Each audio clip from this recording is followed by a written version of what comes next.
Across the mountains of Southeast Asia, on a lonely cliff over 500 meters high, stands an ancient temple that once belonged to a mighty empire. A masterpiece carved from stone, a place of worship, a symbol of history. But today, this sacred site is the center of one of the longest, most complicated territorial conflicts in Asia. This is the story of the Thailand-Cambodia conflict.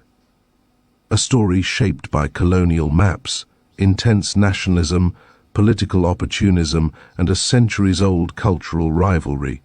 A story that still affects millions of lives, even today. To understand this conflict, we must travel more than 100 years back, to the era when Southeast Asia was being shaped, not by its people, but by European colonial powers. Cambodia had fallen under French control. Thailand, then known as Siam, was one of the only nations that managed to remain independent. But even Siam was forced to accept unequal treaties, including border agreements imposed by France. In 1904, and again in 1907, the French drew new borders between Cambodia and Thailand. But these were not mutually accepted maps.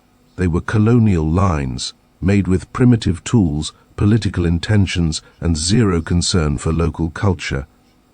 And right on that border stood the magnificent Preah Vihear Temple, a Khmer masterpiece built 900 years ago, a place spiritually connected to Cambodia, but physically easier to reach from Thailand. The conflict was born right there. Culture said Cambodia, geography said Thailand, and the map, drawn by the French, said Cambodia.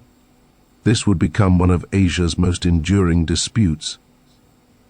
In the 1950s, Cambodian King Norodom Sihanouk decided enough was enough. He took the case of Preah Vihear to the International Court of Justice.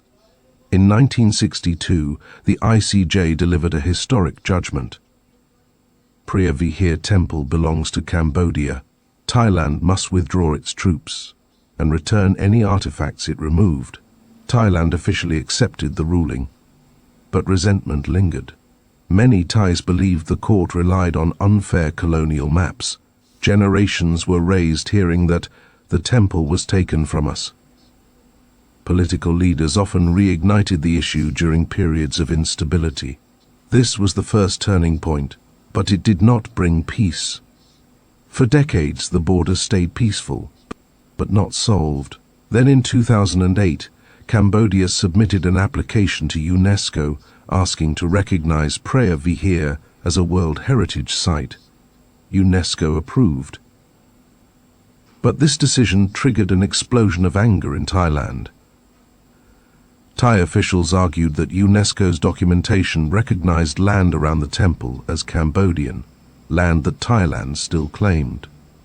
Protests filled the streets. Troops moved toward the border. Nationalist groups on both sides demanded action. Between 2008 and 2011, border skirmishes broke out. Artillery was fired. Villages were evacuated. Soldiers on both sides were killed.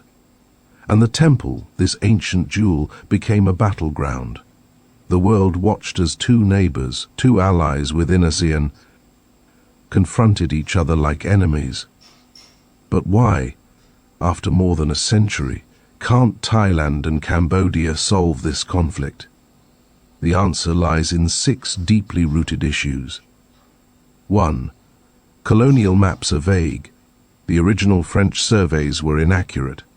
Thailand and Cambodia use different maps to claim the same areas. Modern satellites can show geography, but not legal ownership. 2. Nationalism fuels the fire. Leaders in both countries know that border disputes ignite patriotic emotions. Whenever politics become unstable, the border issue becomes a convenient weapon. 3. Military rivalry. The cliff where the temple sits is a strategic high point. Control of the plateau means military advantage. Neither side is willing to appear weaker. 4. Local communities are tied to both cultures. Families speak mixed Thai Khmer dialects. They trade across the border, but the conflict disrupts their lives, creating mistrust. 5. Economic interests. The area holds tourism potential, natural resources, and trade routes. Both nations want influence and revenue. 6. Political instability. Thailand's political landscape has seen repeated coups. Cambodia's leadership consolidates power through strong nationalism. Each shift in power can reignite border tensions. Pause for dramatic tone. In short, the conflict survives because it benefits powerful people, but ordinary people pay the price. While politicians debate maps and armies trade fire, the cost of this conflict is carried by everyday people. 1. Displacement. Villages near the border have faced repeated evacuations. Homes destroyed, schools closed, families split. 2. Landmines. The border areas remain heavily mined. Children lose limbs, farmers risk their lives just to tend their fields. Cambodia is one of the world's most landmine-affected countries. 3. Economic damages. The border is a major trade corridor. Each clash closes markets, destroys farmland, and kills tourism.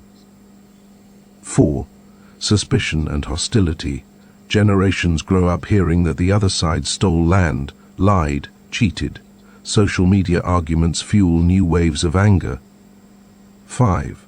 Military losses. Periodic firefights have taken the lives of soldiers on both sides.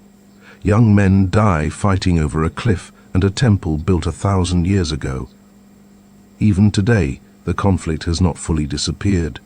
Soldiers remain stationed near the border, tourism routes are restricted, border demarcation remains incomplete. A single political shift, a nationalist speech, or a viral rumor online can ignite tension once again. Despite everything, peace is still possible, but it requires courage, political, cultural, and emotional. Solution 1. Full border demarcation.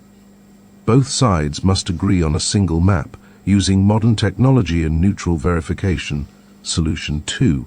Joint management of Preah Vihear. The temple could be managed together. Tourism revenue shared. Access routes open from both sides. Solution 3. A demilitarized zone. A neutral buffer zone monitored by ASEAN could remove soldiers and reduce tension. Solution 4. Education and cultural understanding. School textbooks must tell the same story, not two different nationalistic narratives. Solution 5. Political commitment. The leaders of both countries must rise above short-term political gains and choose peace, stability, and prosperity for the next generation. The Thailand-Cambodia conflict is not just a fight over land. It's a conflict born from colonial borders, fueled by national pride and kept alive by political interests. But it does not have to stay this way. One day, when leaders choose unity over division, when people see the temple not as a symbol of ownership, but as a shared heritage of humanity, the conflict can finally end. And this ancient masterpiece, Preah Vihear, can stand not as a monument of conflict, but as a beacon of peace.